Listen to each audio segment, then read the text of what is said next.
இன்றைக்கு இந்த சிறப்பான நிகழ்விலே கலந்து கொள்கின்ற வாய்ப்பை பெற்றதற்காக நான் இறைவனை துதிக்கிறேன். என்னை அன்போடு அழைத்த ஐயா அவர்களுக்கு என்னுடைய நெஞ்சார்ந்த நன்றியை நான் தெரிவித்துக் கொள்கிறேன்.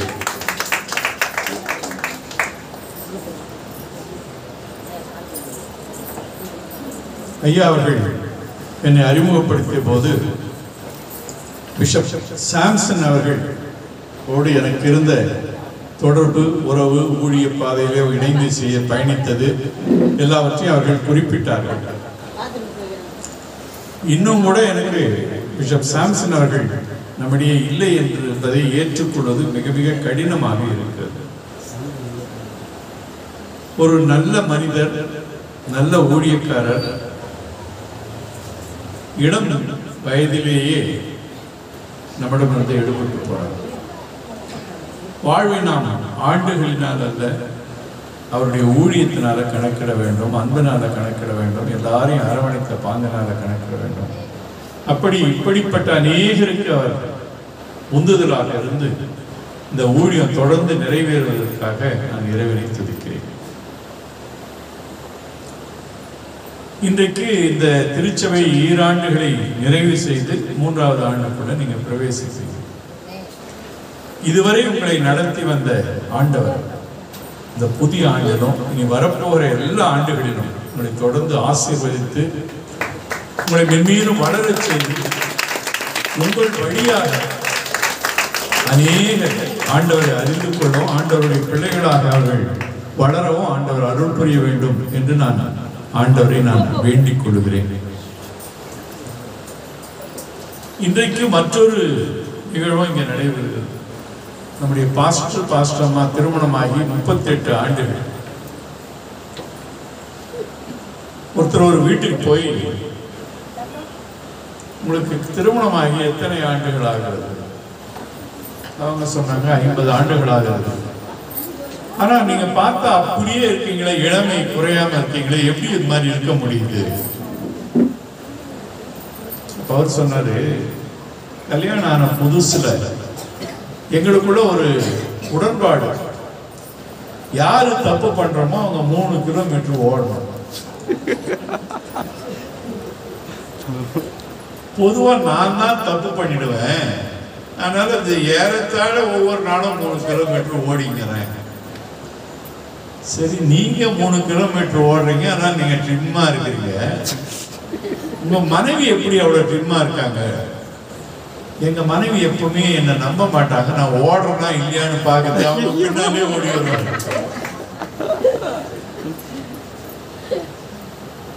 சாராளமா சொல்றது கரெக்டா? 2 பேரும் ட்ரிம்மா ஆண்டவருடைய அருளால நல்ல சுகத்தோட 38 ஆண்டுகளை கொண்டாடுகிறீர்கள். 50வது ஆண்டை கொண்டாடணும், 75 ஆண்டை கொண்டாடணும். ஆண்டவர் உங்களுக்கு தந்திருக்கிற பிள்ளைகளுடைய ஊழியர்களுடைய வளர்ச்சியை நீங்க பார்க்கணும். தலைமுறை தலைமுறையோரும் ஆண்டவர் உண்மையுள்ளவராக இருந்து அவருடைய வாக்குத்தத்தத்தினுடைய நிறைவேறுதல் நீங்கள் காண ஆண்டவர் உங்களுக்கு நீடித்தாயில இருக்க வேண்டும்.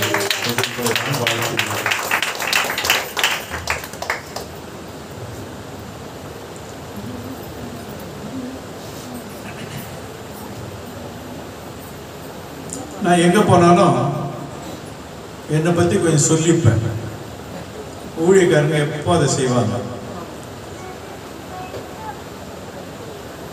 நான் திருவள்ளூர்ல படித்தேன், 6வதுல இருந்து 11வது வரைக்கும். நான் ரொம்ப எளிய குடும்பத்தில் பிறந்தவன். இறைவனுடைய அருளால 20 மேற்பட்ட நாடுகளுக்கு பயணப்பட்டிருக்கேன். ஆனா ஒரு பயணம் என்னுடைய மனதை விட்டு நீங்காத ஒரு பயணம். ஒரு முதல் பயணம் எதுன்னா, அந்த பயணம் எதுன்னா, என்னுடைய முதல் முறையாக சென்னைக்கு வந்த உல்லாச பயணம் 6வது படிக்கும்போது.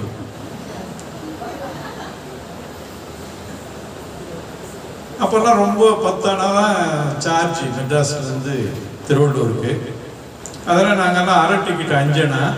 அதில் ஸ்கூல் எக்ஸ்கர்ஷன்னா அதுலேயும் பாதி 2 அணா. வர்றதுக்கு 2 அணா, போகிறதுக்கு 2 அணா, 5 அணாவில் ட்ராவல் முடிஞ்சிடுச்சு. எங்களுக்கு ஸ்பெஷல் ஃபீஸில் 10 அணா வாங்குவாங்க எக்ஸ்கர்ஷனுக்கு. அதனால ஒரு காசை எங்ககிட்ட எதுவும் கேட்க மாட்டாங்க. ஸ்பெஷல் ஃபீஸ்ல இருக்கிற காசையே எடுத்துட்டு வந்து எங்களை கூப்பிட்டு வருவாங்க. என்ன பண்ணுவாங்க, இப்போ வரும்போதே போகிறதுக்கு முன்னாடியே நீங்கள் போயிட்டு வந்த பிறகு உல்லாச பயணம் அப்படின்னு ஒரு கட்டுரை எழுதணும்னு வாங்க. என்னடா இது, நம்ம ஃப்ரீயாக போய் வர முடியாது, எல்லாத்தையும் நம்ம இது பண்ணிட்டு இருக்கணுமே அப்படின்ட்டு ஏறி உட்கார்ந்த உடனே இந்த ஸ்டேஷனில் மனப்பாடம் பண்ணுறது. அப்போ 10 ஸ்டேஷன் தான் இருந்தது. செவ்வாப்பேட்டை, திருநெல்வேலூர், பட்டாபுரம், மாவடி, அம்பத்தூர், கொரட்டூர், வில்லிவாக்கம், பெரம்பூர் கேரேஜ் ஒர்க்ஸ், இது பெரம்பூர், பேசின் பெட்டு, சென்னை. இதை மறுபடியும் மனசில் சொல்லி வந்தேன். போய் எழுதுருமேங்க. சென்ட்ரலில் இறங்கி கொண்டு போய் ஜூவில் விட்டுருவாங்க. ஜூ அப்போ சென்ட்ரல் பக்கத்தில் இருந்து, இப்போ வண்டலூரில் இருக்குது. அங்கே ஒரு 12 வரைக்கும் இருப்போம். எல்லாரையும் கூப்பிடுவாங்க. எல்லாம் அவங்க கட்டு சாதம் கொண்டாடுவோம். எங்களுக்கு ஹாஸ்டலில் புளி சாதம், உருளைக்கிழங்கு இதை கொடுத்து அனுப்புவாங்க. அதை சாப்பிட்டுட்டு அதுக்கப்புறம் மூர் மார்க்கெட்டில் எங்களை விட்டுருவாங்க. மூர் மார்க்கெட்டில் சும்மா நம்ம ஏது அப்போல்லாம் காசு நம்மகிட்ட, ஏதோ சும்மா போய் கடையை பார்த்துட்டு சுற்றிட்டு இப்படி வர்றது. அப்புறம் 3:30 மணிக்கு எல்லாரையும் மூர் மார்க்கெட்டில் கூப்பிட்டு எல்லாருக்கும் ஒரு பேக்கெட் கொடுப்பாங்க. ஒரு லட்டு, மிக்சரு, ஒரு வாழைப்பழம் எல்லாம் நாங்கள் சாப்பிட்ட உடனே எல்லாரையும் கொண்டாந்து ட்ரெயினில் ஏற்றி மறுபடியும் கொண்டு போய் திருவள்ளூர் விட்டுருவாங்க. இந்த முதல் பயணம் எதுக்காக சொல்றேன்னா, தலைநகருக்கு பயணித்த இந்த முதல் பயணம் நம்முடைய ஆண்டவராகிய இயேசு கிறிஸ்துவுடைய முதல் பயணமாக இன்றைக்கு நம்ம படிக்கப்பட்ட பகுதியில் சொல்லப்படுகிறது. இயேசுவானவர் எருசலேமுக்கு பயணித்தது முதல் பயணமாக நமக்கு இங்கே தரப்பட்டிருக்கிறது. இந்த லூக்கா நற்செய்தியாளர் ஆலயத்தை மையமாக வைத்து நற்செய்தியை எழுதுகிறார். இதை நீங்க தொடக்கம் என்ன நிகழ்ச்சின்னு பார்த்தீங்கன்னா, யோவானுடைய தந்தை சகரியா ஆலயத்திலே ஊழியம் செய்கிறார். அப்போது ஆண்டவர் அவருக்கு செய்தியை கொடுக்கிறார்.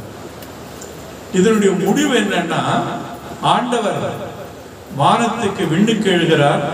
எல்லா சீஷர்களும் அவரை பார்த்து சந்தோஷத்தோடு அவர்கள் எருசலேமுக்கு போய் தேவாலயத்திலே அவரை துதித்துக் கொண்டிருக்கிறார்கள். நற்செய்தி ஆலயத்திலே துவங்குகிறது, ஆலயத்திலே முடிவடைகிறது. ஏன்னா லூக்காவுக்கு நல்லா தெரியும், நம்முடைய ஆண்டவர் ஆலயத்தை அதிகமாக நேசித்தவர், ஆலயத்தின் மேல் பற்றுடையவர். ஆலயத்தில் எத்தனையோ குறைகள் இருக்கலாம், போய் சாட்டை எடுத்து எல்லாவற்றையும் அவர் விரட்டுகிறார். குறை இருந்தாலும் ஆலயத்தின் மேல் இருக்கிற அன்பு அவருக்கு குறையவில்லை. ஆமா போங்க, அந்த கோயிலுக்கு என்ன போறது, அவங்க இதுவா அதுவா, இதெல்லாம் அவர் நினைக்கவே இல்லை. ஒவ்வொரு ஓய்வு நாளிலும் ஜெபாலயத்துக்கு போவார். ஒவ்வொரு பஸ்கா பண்டிகையும் சிறப்பான நாட்கள் எல்லாம் எருசலேம் தேவாலயத்துக்கு அவர் போவார். யார் ஆலயத்தை நேசிக்கிறார்களோ அவர்கள் ஆண்டவரை நேசிக்கிறவர்கள். எந்த அளவுக்கு நமக்கு ஆலயத்தினர் பற்று உண்டாகிறதோ அந்த அளவுக்கு ஆண்டவர் மேல நமக்கு பற்று உண்டாகும். வாழ்க்கையில் இன்னைக்கு உயர்ந்திருக்கிறவர்கள்லாம் சிறு வயதிலிருந்து ஆலயத்தை அதிகமாக நேசித்தவர்கள். அங்கே அவர் 12 வயதுல போய் அர்ப்பணித்திருந்தார் என்றால் அதனுடைய பொருள் என்னன்னா, ஆலயத்துக்கு போய் அங்கே 3 நாட்கள் ஆலயத்தில் நீங்கவே இல்லை. அவர் ஆலயத்தில் அந்த 3 நாள் நமக்கு காணாம போன 3 நாள், அதுக்கு முன்னால பண்டிகை 1 வாரம் நடக்கும். ஆகவே ஏறத்தாழ ஒரு 10 நாள் ஒரு கோயிலுக்கு வெளியவே போயிருக்க மாட்டார். இவ்வளவு நாள் நான் கோயிலுக்கு போறேன்னு சொல்லிட்டு போயிருப்பாரு. அதனால அவனுக்கு தெரியும். சாயங்காலத்துல பெற்றோரோட இணைந்து கொள்வார். ஆலயத்தின் மேல் அப்படிப்பட்ட பற்றுடையவராக இருந்தார். வேறு விதமாக சொல்ல வேண்டுமானால் 33 வயசுக்கு அப்புறம் நம்ம பார்க்கிறோம், 30 வயசுக்கு மேல அத்தனையும் அவருக்கு இந்த 12 வயதிலேயே அமைந்திருந்தது. வளரும் பயிர் முளையிலே என்று சொல்வார்கள். அதே போல அவர்கள் இருந்தது என்பதை விட ஆண்டவர் அவர் கருவிலேயே அவரை தெரிந்து கொண்டவர், இளமையிலேயே அவரை உறுதிப்படுத்தினவர், திருமுழுக்கிலே அவருக்கு பரிசுத்த ஆவியானவர் அருளியவர். வாழ்நாள் முழுவதும் ஆண்டவர் அவரோடு இருந்தார். இது ஆண்டவரோட மட்டும் இல்லை, நம்ம ஒவ்வொருவரையும் ஆண்டவர் முன்குறித்திருக்கிறார். நம்மை பேர் சொல்லி அழைத்திருக்கிறார். அவர் நம்மை இப்படிப்பட்ட பாதையிலே, ஆண்டவருடைய பாதையிலே நம்மை அழைத்து வருவதற்கு அவர் வாய்ப்புகளை கொடுக்கிறார். பல வேளைகளில் நம்ம தான் சில வேளை தவறி இப்படி அப்படி போயிடுறோம். ஆனால் நம்ம திரும்பி பார்த்தோம்னா ஆண்டவர் எப்படி என்ன அற்புதமாய் நடத்தி வந்தார், எத்தனை பாவங்கள்லேருந்து என்னை காப்பாற்றினார், எத்தனை தவறுகளிலிருந்து என்னை காப்பாற்றினார், நான் விழுந்து போன வேளைகளில் எத்தனை முறை அவர் என்னை தூக்கி விட்டார். ஏன்னா இயேசுவானுடைய வாழ்வும் நம்முடைய வாழ்வும் பின்னி பிணைந்து இருக்கிறது. ஏன்னா நாம் அவருடைய பிள்ளைகள், அவருடைய அடியவர்கள். சரி, இந்த நிகழ்ச்சியில 3 பிரிவாக உங்களோட பகிர்ந்து கொள்ள விரும்புகிறேன். முதலாவது ஆலயத்துக்கு போவது, என்ட்ரி இன்டு தி டெம்பிள். இரண்டாவது ஆலயத்தில் இருப்பது, ஸ்டே இன் தி டெம்பிள். மூன்றாவது ஆலயத்திலிருந்து வெளியே ஊருக்கு செல்வது, ஆலயத்திலிருந்து வெளியே வருவது, எக்ஸிட் ஃப்ரம் தி டெம்பிள். முதலாவது ஆலயத்தில் போகும்போது இஸ்ரவேல் மக்கள் அதிகமாக இந்த பஸ்கா பண்டிகைக்கு குறிப்பாக அதிகமாக ஆயத்தம் செய்வார்கள். சும்மா திடீர்னு போயிட மாட்டாங்க. ஏன்னா பஸ்கா பண்டிகை 7 நாட்கள் நடக்கும். நாசரேத்திலிருந்து எருசலேமுக்கு 100 கிலோமீட்டர். ஒரு வழியாக பயணிப்பது 4 நாட்களாகும். மறுபடியும் மறு வழியாக பறக்கிறது 4 நாட்களாகும். அப்போ மொத்தம் எத்தனை நாள் பயணம்? அங்க பண்டிகையோட நாள் 7 நாள், மொத்தம் 15 நாள். அது எளிய குடும்பமாக இருந்தால் ஒவ்வொரு நாளும் சம்பாதிச்சு சாப்பிட்றவங்களா இருந்தால் அந்த 15 நாள் அவங்களுக்கு வருமானம் இருக்காது.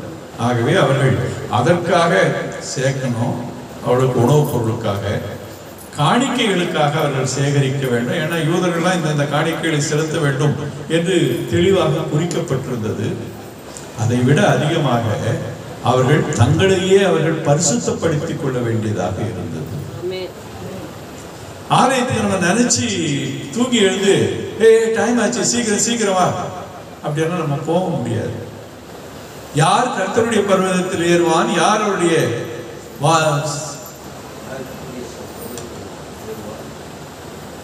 அவருடைய சமூகத்தில் வாசம் பண்ணுவான், கைகளில் சுத்தம் பண்ணவனும் இருதயத்தில் மாசுபாதமாக இருந்து தன்னுடைய ஆத்மாவை மாயைக்கு ஒப்பு கொடாமலும் கபடாய் ஆணையிடாமலும் இருக்கிறவனே, சுவாமி நான் உங்களுடைய கோயிலுக்கு போறேன், நீர் பரிசுத்தர், நான் என்னுடைய பாவத்தோட நாங்க வர முடியாது, நான் அப்படி வந்தேன்னா அபாத்திரமா நான் வந்தேன்னா அபாத்திரமாக புசிக்கிறவர்கள் ஆண்டவருடைய சரீரத்தில் ரத்தத்தையும் உங்களுக்கு நன்மைக்காக அல்ல தீமைக்காக புசிக்கிறீர்கள்.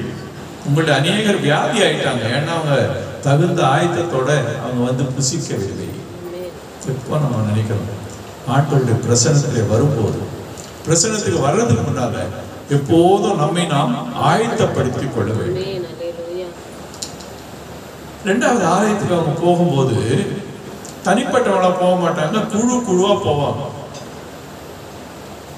இந்த புனித பயணம் மேற்கொள்கிறவர்கள் இன்னைக்கு நம்ம ரோடுகளில் பார்த்தோன்னா திருப்பதிக்கோ திருத்தணிக்கோ இங்கே அங்கே போறவங்க தனியா போறாங்க இல்ல, ஒன்னா போறாங்க. இன்னைக்கு தனியா போறதும் ஒன்றும் பிரச்சனை இல்லை, அன்னைக்கெல்லாம் தனியா போறது பிரச்சனை. திருடர்களால் அவர்களுக்கு ஆபத்து இருந்தது. வேற ஒன்றும் அவங்க பொருள் எதுவும் வைக்கலன்னாலும் அவங்களே கூட கொண்டு போய் விட்டு போய்விடுவார்கள். இப்படிப்பட்ட சூழல்.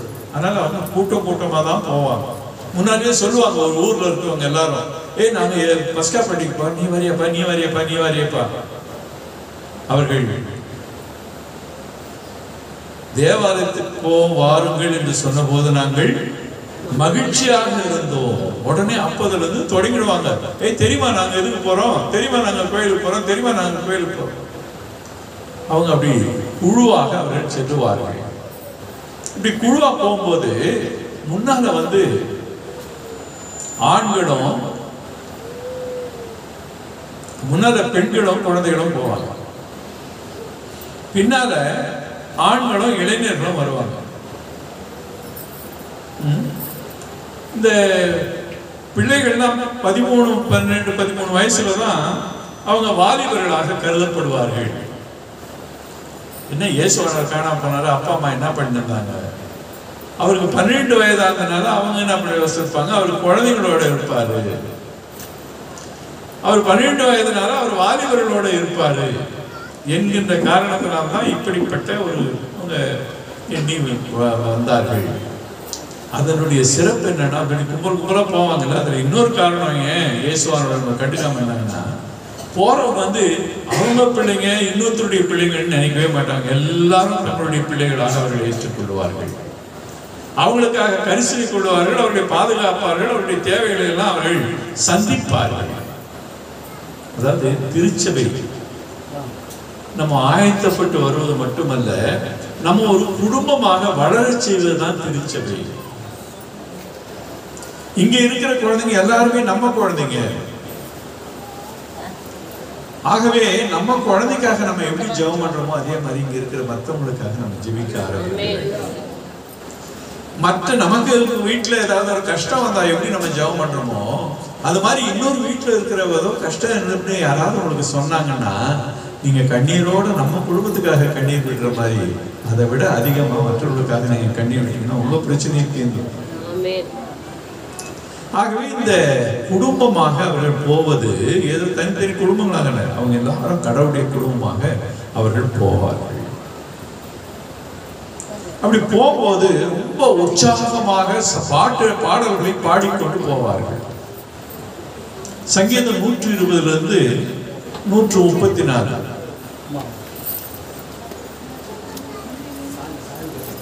இப்ப அதை நம்ம படிச்சோம்னா என் பிரசங்கம் முடிஞ்சிடும். இல்ல, எதுக்கு சொல்றேன்னா, இந்த 15 பாடல்களுக்கு பேர் என்னன்னா அரோகண சங்கீதம். அதாவது மலைக்கு, எருசலேம் மலைக்கு போகும்போது அவர்கள் பாடிக்கொண்டு போகிற சங்கீதம். இப்போ பிரசங்கம் கேட்கும் போதாவது அப்படியே கொஞ்சம் அப்படியே தூங்குவாங்க. ஆராதனை டைம்ல அதுக்காக தான் என்ன பண்றது, உங்களை கை தட்ட வைக்கிறாங்க, எழுதி நிக்க வைக்கிறாங்க, எல்லாம் பண்றாங்க. இல்ல, அவங்க உற்சாகமா பாடிட்டு போவாங்க, வேகமா நடந்து பாடிட்டு போவாங்க. பிரசங்கியார் கூப்பிட்டு இருந்தாங்க வெளிநாட்டுல இருந்து, வெளியூர்ல இருந்து. அவர் அந்த பாஸ்டர் வீட்டுல தங்கி இருந்தாரு. மாலை கூட்டத்துக்கு கோயிலுக்கு போறாங்க. அவர் கேட்டாரு, உங்க கோயில் இங்கிருந்து எவ்வளவு தூரம் இருக்கு? ஒரு 2 கிலோமீட்டர் இருக்கும். அப்படி 2 கிலோமீட்டர்னா ஏதாவது உங்களுக்கு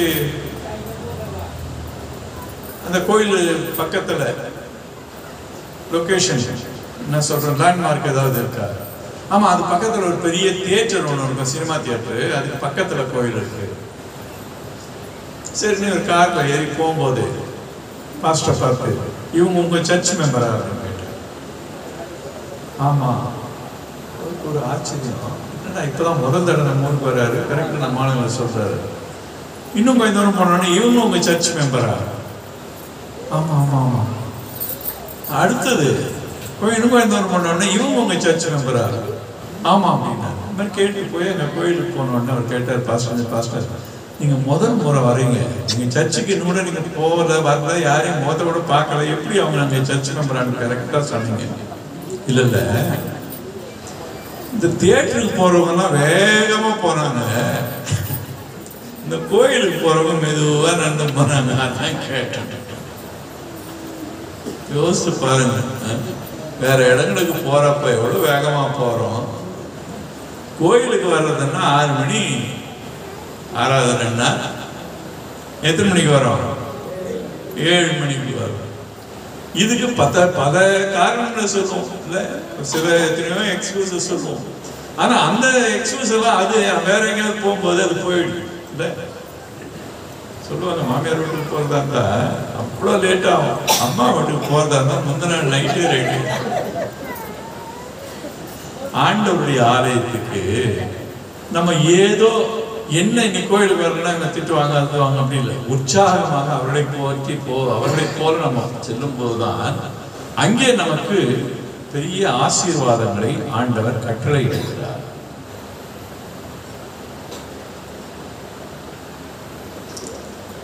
இவங்க ஆலயத்துக்கு வருகிறவர்கள்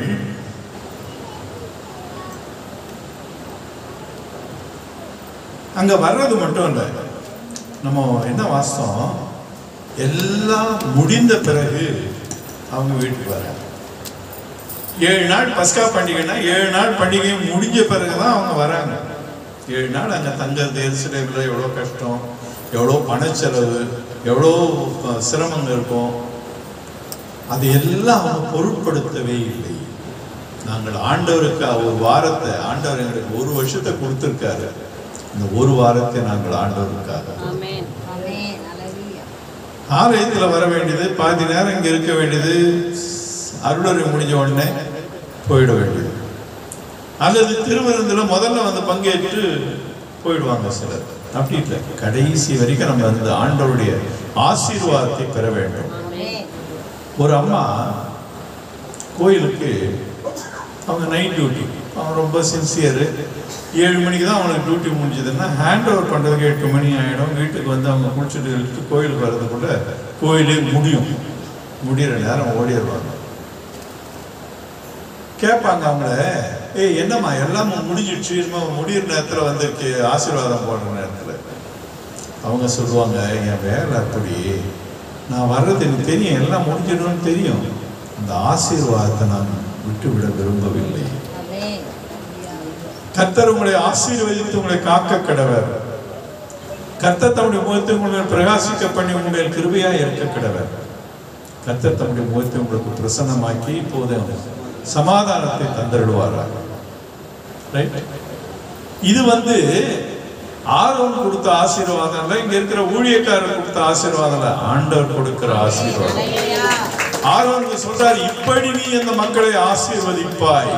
இந்த வசனம் யாரு, ஆசீர்வாதம் யாருக்கு வந்து ஆண்டவர். அதனால நீங்க கோயிலுக்கு ஆராதனைக்கு முன்னால வாங்க, ஆசீர்வாதத்துக்கு பின்னால போங்க, அது உங்களுக்கு பெரிய ஆசீர்வாதம். இரண்டாவது, ஆலயத்திலே அவர் இருந்தது. ஆலயத்துல நம்ம என்னத்தை நம்ம பெற்றுக்கொள்கிறோம் ஆலயத்தில் வருவதில்லை.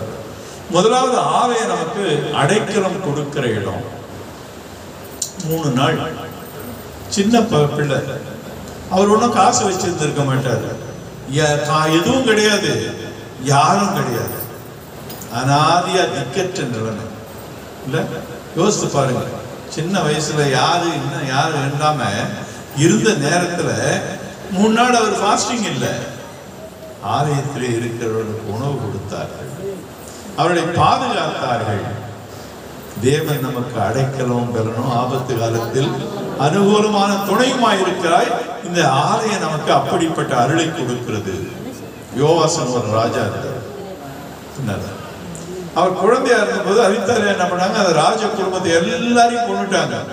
வேலைக்காரி இந்த பையனையாவது காப்பாற்றணும்னு அவங்க தூக்கிட்டு போய் ஆலயத்திலே வைத்து 11 ஆண்டுகள் ஒடித்து வைத்து 11வது ஆண்டு அவர்களை அரசராக மாற்றுகிறார்கள். இந்த 11 ஆண்டுகளும் அவருக்கு அடைக்கலம் கொடுத்தது யாரு? ஆலயம். நம்ம வாழ்க்கையில நமக்கு இந்த ஆலயம் வந்து ஒரு அடைக்கலம் கொடுக்கிற இடம். இப்போ நாங்கெல்லாம் அந்த கோயில்னா இன்னைக்கு இந்த வெள்ளை உடை போட்டு நான் நடந்திருக்க முடியாது. படித்தது கோயில் நடத்தின, சிஎஸ்ஐ நடத்தின ஒரு ஆரம்ப பள்ளி, அதுக்கு பிறகு ஒரு உயர்நிலை பள்ளி, அதுக்கு பிறகு கல்லூரி, அதுக்கு பிறகு ஆயர் பயிற்சி, எல்லாமே ஆலயத்தின் வழியாக அருளப்பட்ட அருட்கொடைகள். ஆலயம் நமக்கு. ஆகவே முதலாவது இது அடைக்கலத்தின் வீடு. எப்படி அப்படியே அடைக்கலம் கொடுக்க முடியும்? நம்ம ஒரு குடும்பம் சொன்னல, அப்படிப்பட்ட குடும்பமாக நாம் வளரும் போதுதான் இது அடைக்கலத்தின் வீடாக இருக்கும்.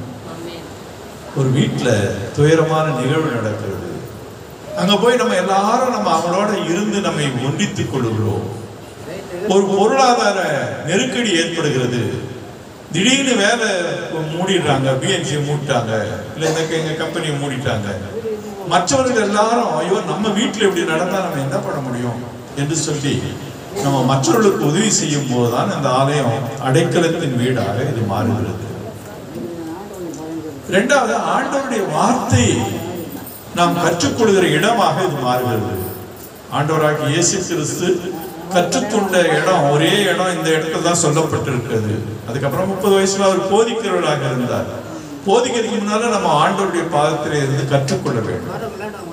அப்படி கற்றுக்கொள்ள வேண்டுமானால் இது ஆலயத்தில் அவங்களோட கேள்வி எல்லாம் கேட்கிறாருன்னா என்ன அர்த்தம்னா, அங்கே அவர்கள் கற்றுக் கொடுத்ததை இவர் முன்னதாகவே கூட அறிந்திருந்தார். அப்ப இவருக்கு யாரு அதை கற்றுக் கொடுத்திருப்பாங்க? ஆண்டவருடைய கட்டளைகளை அவங்க பெற்றோர் மரியன்னையும் யோசேப்பும் அவர்களுக்கு கற்றுக் கொடுத்தார். மரியன்னையுடைய கீதத்தை பார்த்தீங்கன்னா, மரியாளின் கீதம் பழைய ஏற்பாட்டை அப்படியே நன்றாக படித்து சாரத்தை புரிஞ்சு பாடுகின்ற பாடல். ஆகவே நம்ம பெற்றோருடைய கடமை பிள்ளைகளுக்கு ஆண்டவரை பற்றிய அறிவை புகட்டுவது, ஆண்டவருடைய அறிவிலே பிள்ளைகளை வளர்ப்பது, அந்த அறிவின் வழியாக ஆண்டவருக்கு பயப்படுகிற பயத்தை வளர்ப்பது.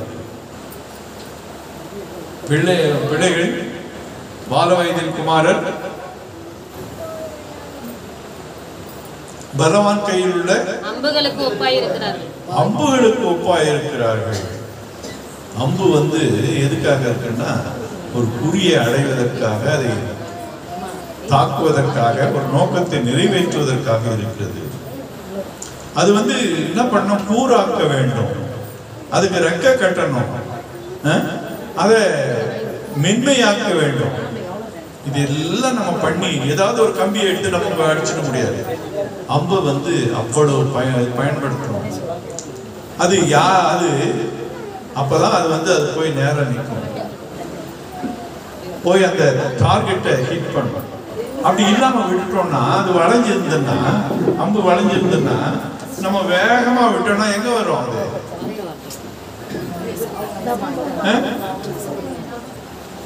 நம்மையே குத்திடுவோம்.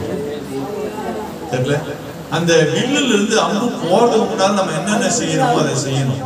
பிள்ளைங்க நம்ம கிட்ட பெரியவங்களா போறதுக்கு முன்னாடி, பள்ளிகளுக்கு கல்லூரிகளுக்கு செல்வதற்கு முன்னால், அவர்கள் இளமை பருவத்தினுடைய பல்வேறு விதமான ஈர்ப்புகளுக்கு செல்வதற்கு முன்னால் நம்ம அவங்க செய்ய வேண்டிய கடமைகளை நம்ம செய்யணும்னா, அதுக்கு பிறகு அவங்க நம்ம ஒன்றும் செய்ய முடியாது. அவர்கள் நம்முடைய இருதயத்தையே தாக்குகின்றவர்களாக அல்லது நம்ம வேதனைப்படுத்துகிறவர்களாக மாறி விடுவார்கள். எங்களுக்கு நிறைய வேலை இருக்கு, இது இருக்கு, அது இருக்கு, இந்த சாக்கு போக்கெல்லாம் சொல்லிக்கிட்டு பிள்ளைகளுக்கு ஆண்டவருடைய வேதத்தையும் ஆண்டவர்களுக்கு பயப்படுகிற பயத்தையும் ஜெபத்தையும் வேத வாசிப்பையும் கற்றுக் கொடுக்கிறதை விட்டு விடாது. அப்ப இயேசுவானவர் அவங்களோட இங்க நிறைய பேசுறாரு. எல்லாருக்கும் ஆச்சரியம், பெற்றோரே ஆச்சரியப்படுகிறார்கள், எப்படி இவருக்கு இந்த ஞானம் வந்தது. நம்ம பிள்ளைகளை கடவுளுடைய வழியில நடத்தணும்னா பெற்றோரே ஆச்சரியப்படுகிற அளவுக்கு ஆண்டவர் அவர்களை உயர்த்துவார். என் பிள்ளையா இப்படி இது பண்ணுது, மார்க் ஃபெயில் ஆயிட்டு வந்தா அப்படி அப்பன மாதிரி இருப்பார். உன் பையன் நல்லா படிக்கிறானே, ஆமா நான் கூட அப்ப நல்லா படிச்சிருக்கேன் இல்ல. அது மாதிரி பெற்றோரையே ஆச்சரியப்படுகின்ற அளவுக்கு ஆண்டவர் நம்முடைய பிள்ளைகளை உயர்த்துவார். அங்க எல்லாரும் கேட்கிறாங்க, எல்லாரும் ஆச்சரியப்படுறாங்க. மரியாதைக்கு பெரிய ஆச்சரியம். அவங்க சர்ப்ரைஸ் ஆஃப்டர் சர்ப்ரைஸ். ஞானிகள் வந்தப்போ பெரிய சர்ப்ரைஸ், சிமியோன் அண்ணாவும் சொன்னப்போ பெரிய சர்ப்ரைஸ், மறுபடியும் கோயில்ல இவங்க எல்லாரும் கேட்கறது எல்லாரும் பெரிய surprise. God was always surprising them. Jesus was surprising them. ஏன்னா அவங்க ஆண்டவருடைய நெறியிலே அவரை வளர்த்தார்கள். அப்போ அந்த அம்மா என்ன சொல்றாங்க, என்னப்பா இப்படி எங்களுக்கு செஞ்சுட்டு, ரைட்டு ஊரெல்லாம் போடுறாங்க, அது எங்களுக்கு பெருமை தான், ஆனா ஏன் எங்களுக்கு செஞ்ச, நானும் உன்னுடைய தந்தையும் விசாரத்தோட உன்னை தேடினோம். அது யார் சொல்றது? நானும் அவரும் யோசேப்பும் சேர்ந்து சொல்றாங்க. அப்ப யோசேப்பு அங்க இருந்தாரா இல்லையா? இருந்தார். ஆனா அவர் ஒண்ணுமே பேசல. ஒரு பையன் ஸ்கூல்ல இருந்து வீட்டுக்கு அம்மா என்ன டிராமாவில் சேர்த்துருக்காங்க இந்த வருஷம் ஸ்கூல்ல. அப்படியே மகனே, ரொம்ப சந்தோஷம். என்ன ரோல் கொடுத்துருக்காங்க? அப்பா ரோல் கொடுத்துருக்காங்க. உடனே அவங்க சொன்னாங்க, ஐயோ அப்போ ஒரு வார்த்தை கூட பேசுறதுக்கே வாய்ப்பு இல்லையா?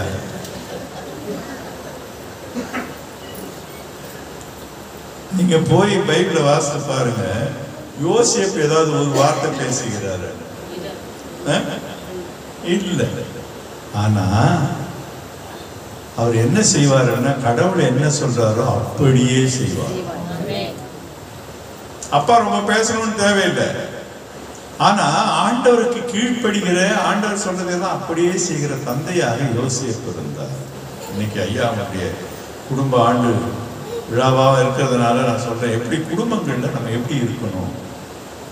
உன் மனைவியாகிய மரியாதை ஏற்றுக்கொள்ள நீ ஐயப்படாத. நீ இங்கிருந்து எகிப்துக்கு குழந்தையும் தாயையும் அழைத்து கொண்டு ஏரோது அவனை குழந்தைய கொள்றதுக்கு தேடினவன் இறந்துதான், நீ மறுபடியும் நீ இஸ்ரவேலுக்கு போ. அதுக்கப்புறம் மறுபடியும் சொல்றாரு, அவங்க பையன் இருக்கிற இடத்துக்கு போவாத, நீ போய் நாசரேத்துல இரு. என்னென்ன தேவதூதர் கனவுல சொன்னாரோ, நேரம் கூட வந்து சொல்ல, கனவுல சொன்னதுக்கெல்லாம் அப்படியே அவர் கீழ்ப்படிந்து நடந்தார். இப்படி பெற்றோர் கடவுளுக்கு கீழ்ப்படியும் போது பிள்ளைகள் பெரிய ஆசீர்வாதத்தை அவர்கள் அங்கே பெற்றுக் கொள்கிறார்கள். அப்போ இயேசுவானவர்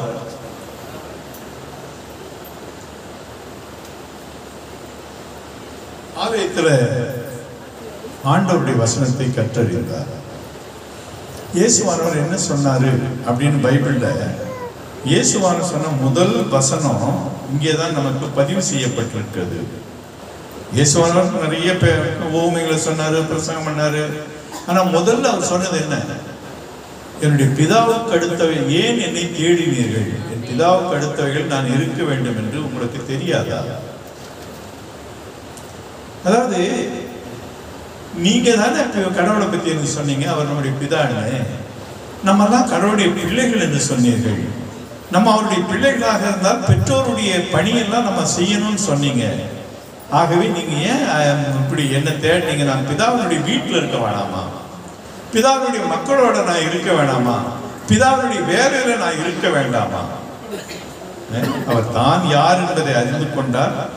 அவர் கடவுள் அவருக்கு என்ன வேலையை கொடுத்திருக்கான்றதையும் அவர் அங்கே தெரிந்து கொள்கிறார். எப்போ ஒரு நான் பிதாவினுடைய பிள்ளை, அவர் என்னை இந்த ஊழியத்துக்கு அழைத்திருக்கான்னு சொன்னாரோ அண்ணிலிருந்து அவர் இனிமே என்னுடைய ஒரே நோக்கமெல்லாம் ஆண்டவரை பிரியப்படுத்துவது. இனிமே நான் என்னை பிரியப்படுத்திக் கொள்ள நான் எதையும் செய்ய மாட்டேன், அல்லது ஆண்டவருக்கு பிரியமில்லாத எந்த காரியத்தையும் நான் செய்ய மாட்டேன். அவருக்கு எது பிரியமோ அதுதான். ஆகவேதான் 12 வயதிலிருந்து 30 வயது வரை இருந்தவரை பார்த்து கடவுள் சொல்லுகிறார், நீர் என்னுடைய பிரிய குமாரன், நீர் என்னுடைய நேசகுமாரன், உன்னில் நான் பிரியமாயிருக்கிறேன். அப்போ அது வரைக்கும் அவர் ஆண்டவரை பிரியப்படுத்துவது ஒன்றையே தன்னுடைய வாழ்க்கையை நோக்கமாக வைத்திருந்தார்.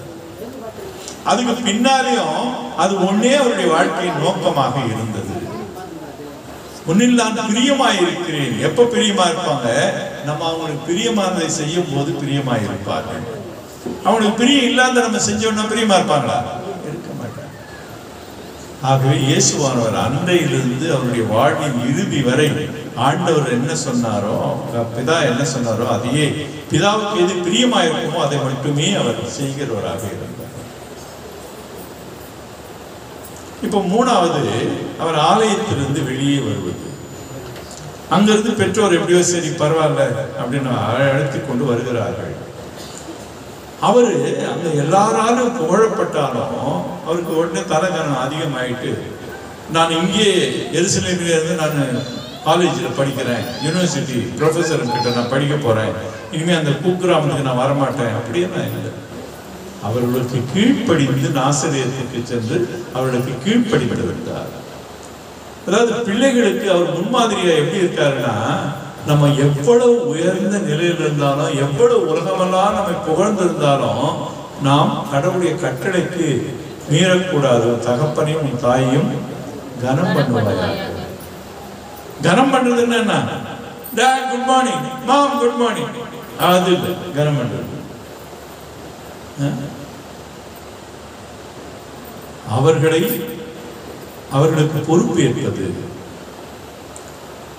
அவர்களுக்கு நம்மால் இயன்றவற்றை எல்லாம் நாம் செய்வது, அவருடைய பெயர் எந்த விதத்திலும் கெட்டு போகாம அவங்க எப்பவுமே தலையை உயர்த்தி பிடிக்க வேண்டும் என்று நாம் வாழ்வது. இயேசுவானவர் அப்படி கனம் பண்ணினார். அங்க வீட்டுல போய் அவர்களுக்கு கீழ்ப்படிந்து இருந்தார். கோயிலே இருக்குது ரொம்ப நல்லது. கோயில் இருந்தா என்ன நம்ம கீழ்ப்படியும்? மகளே வேணா வருவோம், மகனே வேணான்னா வருவோம். வீட்டுக்கு போனால் நம்ம கீழ்ப்படிவது கொஞ்சம் கஷ்டம் இல்லை? இயேசுவானவர் கீழ்ப்படிதலை வீட்டிலே கற்றுக்கொள்கிறார், கீழ்ப்படிந்திருக்கிறார். அவர்களுக்கு 12 வயதுல என்னுடைய பிதாவின் சித்தத்தை நான் செய்ய வேண்டும். இன்னும் பிதாவினுடைய சித்தம் 12 வயசுல போய் பிரசங்கம் பண்றதா, சுகப்படுத்துறதா? அது இல்லை.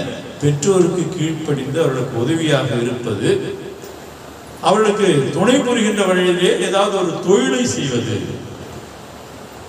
யோசேப்பு சீக்கிரமாகவே மரித்திருப்பார்.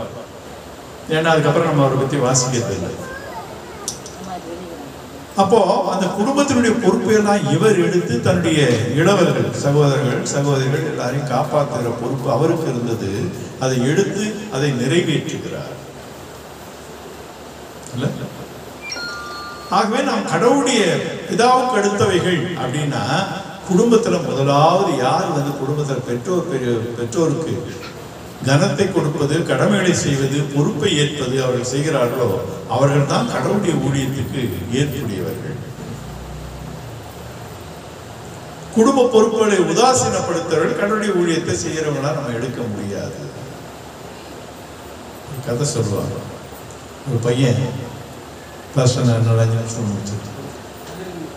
இல்ல கோழி பிரியாணி, அதனால தான். சரி,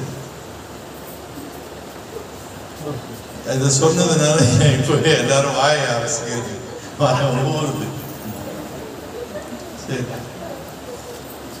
எனக்கு உங்களை சொல்ல.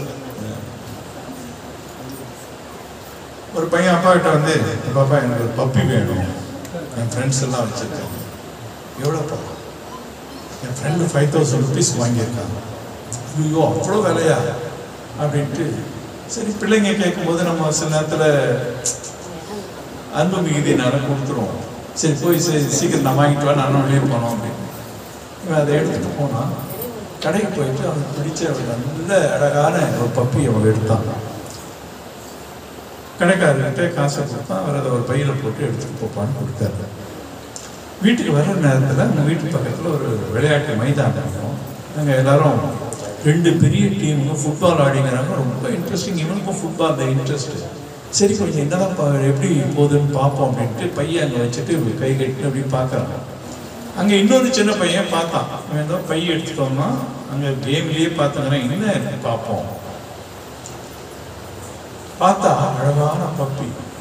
சரி, இதை எடுத்துகிட்டு போன பையன் கவனிக்கிற மாதிரி இல்லை, அவன் கேம்லேயே இருக்கான் அப்படின்ட்டு மெதுவாக அதை எடுத்துகிட்டு போனால் நான் கண்டுபிடிச்சிடுவேன். பையை பார்த்து அங்கே பக்கத்தில் பார்த்தா ஒரு பனிக்குட்டி மேய்ஞ்சினது. உடனே அவனை பண்ண ஒரு பனிக்குட்டி எடுத்து பையில் போட்டு நாய்க்குட்டி வீட்டுக்கு எடுத்துகிட்டு போயிட்டான். இவன் வீட்டுக்கு போனால் அப்பா காத்துட்டு இருந்தாரு. வாங்கிட்டு வந்தியா ராஜா? நான் வாங்கிட்டு வந்தேன்ப்பா, பாருங்க எவ்வளோ அழகாக இருக்கு. ஒரு எடுத்தாரு. என்ன ஏப்பா இதுக்காப்பா போய் இது மாதிரி வேஸ்ட் பண்ண 5000 rupees இது போய் என்ன? உடனே ரொம்ப கோபமாக கடைக்காரன் சின்ன பிள்ளைங்களாம் ஏமாத்துறான். பப்பி கொடுக்குறேன்னு எதை கொடுத்து அமைச்சிருக்கான் அப்படின்ட்டு நான் போய் வாங்கிட்டு வரேன்னு வாங்கிட்டு வந்தான். வாங்கிட்டு வந்தா இப்போ 2 பேரும் 2 டீமும் மறுபடியும் கேம் ஆடி விளையாட்டு இருக்காங்க. 2 கோல் போட்டிருக்காங்க. இப்போ யார் ஜெயிக்க போறாங்கன்னு இவனுக்கு இதில் அந்த டெம்டேஷன்ல நின்றுட்டாங்க. பையை மறுபடியும் வச்சுட்டு அந்த பையன் இதை எடுத்துட்டு போனான். அது சத்தம் போட ஆரம்பிச்சது. அவன் பயந்துட்டான். உனக்கு ஏது இதுன்னு கேட்பாங்க, இதை மறைச்சு வைக்க முடியாது.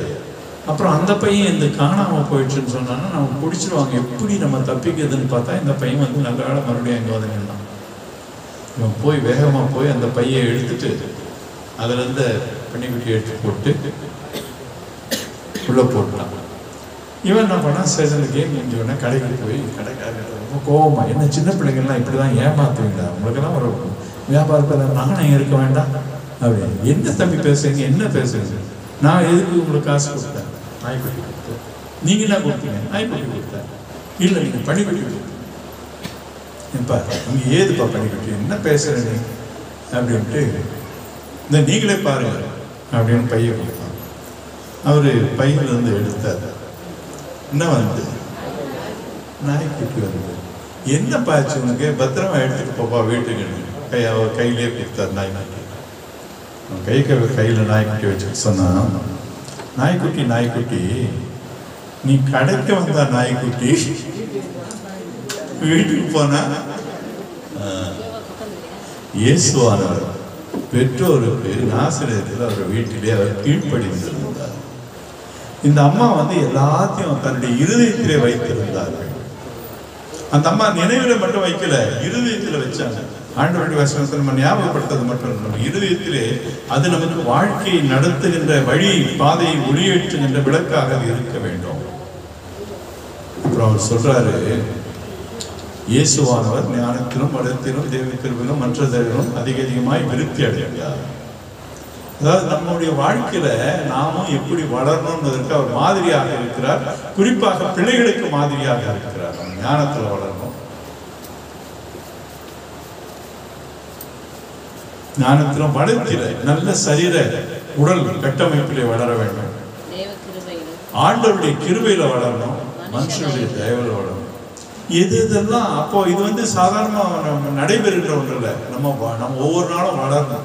ஒவ்வொரு நாளும் நம்ம சாப்பிட்டா சரீரத்தில் வளரும், ஒவ்வொரு நாளும் நம்ம படித்தோம்னா ஞானத்தில் வளரும், ஒவ்வொரு நாளும் நம்ம ஜெபம் பண்ணோம்னா ஆண்டவருடைய கிருபையில் வளரும், ஒவ்வொரு நாளும் மற்றவங்களுக்கு நன்மை செய்தோமானால் மற்றவருடைய நல்லெண்ணத்தில் வளரும். இது ஒவ்வொரு நாளும் நம்ம செய்ய வேண்டியது. சில காரியங்கள் நம்ம வளர்ச்சிக்கு குந்தகம் விளைவிக்கின்றவர்களாக இருக்கலாம். தவறான உணவு, தவறான பழக்கங்கள் நம்முடைய உடலை கெடுத்து விடலாம். இல்ல, தவறானவற்றை படிப்பது நம்முடைய ஞானத்தை கெடுத்து விடலாம். எப்ப பார்த்தாலும் செல்ல நோண்டிட்டு அவங்க எல்லாம் ஒரு நாளும் ஞானம் வராது. பிரெயின் ராட்டுவாங்க, மூளை அழிகிடுமா. தயவு செஞ்சு பிள்ளைங்கிட்ட செல்ல கொடுக்காது. அது ஞானத்துல வளர்வதற்கெல்லாம் அவனுடைய ஞானத்தை மழுங்கடிப்பதற்கும் அதை மூளை அழுகி போவதற்கும் அது காரணமாக இருக்கும். அதே மாதிரி கடவுளுக்கு பயப்படணும்னா கடவுளுடைய அருளை ஒவ்வொரு நாளும் ஜெபிப்பதற்கு, வேதம் வாசிப்பதற்கு பிள்ளைகளுக்கு நம்ம கற்றுக் கொடுக்கணும். அதே மாதிரி நல்ல ஒருவரை நம்ம வளர்க்கணும். பிள்ளைகளை பக்கத்துல அக்கம் பக்கத்தில் இருக்கவங்களோட, திருச்சபையில் இருக்க மற்றவர்களோட நம்ம வளரும் போது அவர்கள் அப்படி இருப்பார்கள். ஆகவே நம்முடைய ஆண்டவராக இயேசு கிறிஸ்து அவர் நமக்கு முன்மாதிரியாக இருக்கிறார். நாமும் அவரை போல ஆலயத்தை வாஞ்சிக்க வேண்டும். ஆண்டவருக்கு நம்மை அர்ப்பணித்து அவருக்கு பிரியமாக நாம் வாழ வேண்டும். அப்படி வாழும்போது ஆண்டவர் நம்முடைய குடும்பத்தை ஆசீர்வதிப்பார், நம்முடைய ஆலயத்தை ஆசீர்வதிப்பார், நம்முடைய பிள்ளைகளை எல்லா விதத்திலும் அவர் வளர செய்வார். ஆண்டவருக்கு எல்லா துதியும் மகிமையும் உண்டாவார்.